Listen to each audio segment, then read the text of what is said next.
What's going on, sports people? It's me, Elle Duncan, and this week in sports, a lot happened. Of course, for those of you that do or don't know, the free agency period of the NFL, which is a very exciting time for us all, except for if you have a team that doesn't spend any money in free agency, because everything is up for grabs. We've already learned, of course, amongst other things, that Julius Peppers is going to go to Chicago, which to me reeks of desperation. I mean, Lovie Smith knows this is his last year, so he really just went for it in this uncapped season. We'll see how that translates into wins. Still think one of the biggest problems has to do with the offensive side of the ball.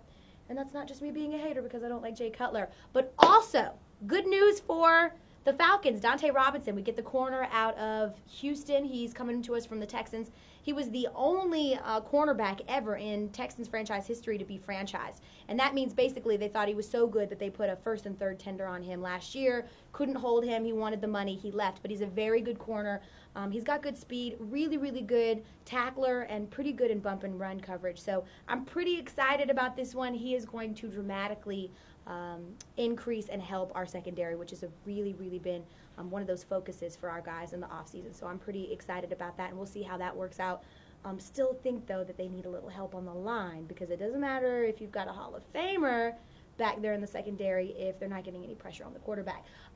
Let's move on to something that was bad. Allen Iverson. And let me take a second to call the hypocrisy police on Stephen A. Smith, who of course wrote a very scathing article on ESPN the other day about Allen Iverson and the fact that he does possibly have a gambling and alcohol addiction problem, which is very sad, and I'm not going to take this opportunity to use that as fodder. It would be another sad case of a young black athlete who had millions and millions and millions of dollars and millions and millions and millions of fans, and unfortunately zero people that were actually looking out for him. But for Stephen A. Smith to say that it's the people in his corner that are to blame. Now, I do believe that when he was winning those scoring titles and was in the playoffs and doing his thing, you claimed to be one of his very good buddies. In fact, I saw many a times where Stephen A. Smith would talk about how people don't really know the real AI and that they need to just leave him alone and that everything he's doing is fine. Now, 10 years after the fact, you want to say that it was all those people's faults that are around him for never setting him straight and putting him on the right path. Okay, Stephen A. Smith, I'm going to let that one go because you sound stupid enough.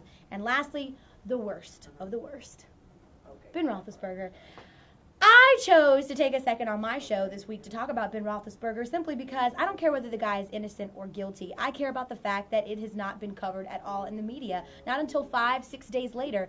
When Kobe Bryant's accusation of rape came out, he took up 32% of the news coverage that week. Tiger Woods' legal affairs with his wife took up 22% of the news coverage that week. And Michael Vick's dogfighting charges took up 18% of the news that week.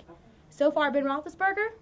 0.5% of the news coverage has been about him and his second alleged rape in 1 year.